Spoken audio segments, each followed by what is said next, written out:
కలుసుకొని వచ్చి ఆయన చెప్పాడు మాకని వీళ్ళు చెప్పడం తప్ప ఆయనగా కానీ ఆయన తరఫున కానీ చెప్పడం లేదు వాడు. ఆల్రెడీ యుఎస్ నుంచి చంద్రబాబు నాయుడు గారు వచ్చారు. ఈరోజు జగన్మోహన్ రెడ్డి గారు రానున్నారు.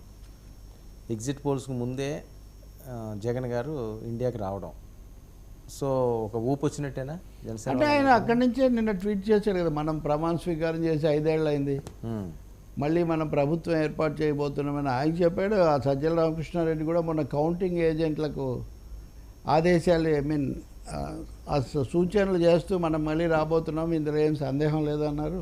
అవును. కాబట్టి వైసీపీ నాయకులేమో అది చెప్తున్నారు. కానీ అదే సమయంలో వాళ్ళు ఎస్సీసీకి చేస్తున్న ఫిర్యాదులు, అధికార యంత్రాంగం ఈ హడావుడి కొంచెం ఎక్కువగానే చేస్తున్నారు కంపారిటివ్గా.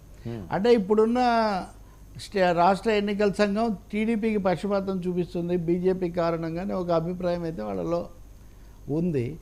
దేశవ్యాప్తంగా కూడా ఎన్నికల సంఘం బీజేపీ పట్ల మొగ్గు చూపుతుంది అనే ఒక విమర్శ ఈరోజు ఇండియన్ ఎక్స్ప్రెస్ కూడా సంపాదకీయం రాస్తుంది, టైమ్స్ ఆఫ్ ఇండియా కూడా లెసన్స్ ఏమేమి నేర్చుకోవాలి ఎన్నికల సంఘం అని.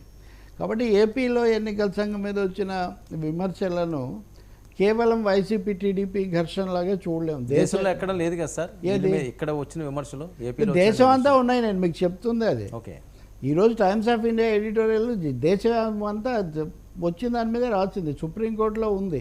అలాగే పోల్ పర్సంటేజ్ చెప్తారా లేదా అనే దాని మీద ఉంది. అలాగే నోరు జారీ ఇష్టానుసారం కులాలు మతాలు మాట్లాడిన నాయకులకు, ముఖ్యంగా ప్రధానమంత్రికి చెప్పాల్సింది చెప్పలేదు ఎన్నికల సంఘం అనే విమర్శ బలంగా ఉంది.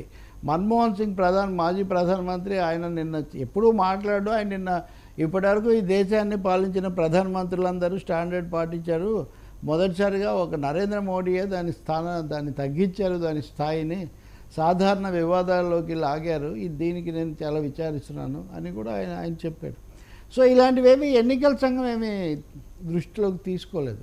సో ఈ రీత్యా ఎన్నికల సంఘం యొక్క ప్రతిష్ట ఇంత తక్కువగా ఉండటం గతంలో ఎప్పుడు జరగలేదు. దీనికి ఒక మీనానో ఎవరినో అని కూడా లాభం లేదు. దేశంలోనే ఓవరాల్గా పరిస్థితి వచ్చింది. ఈ ఎన్నికలయ్యాక దానికి ప్రక్షాళన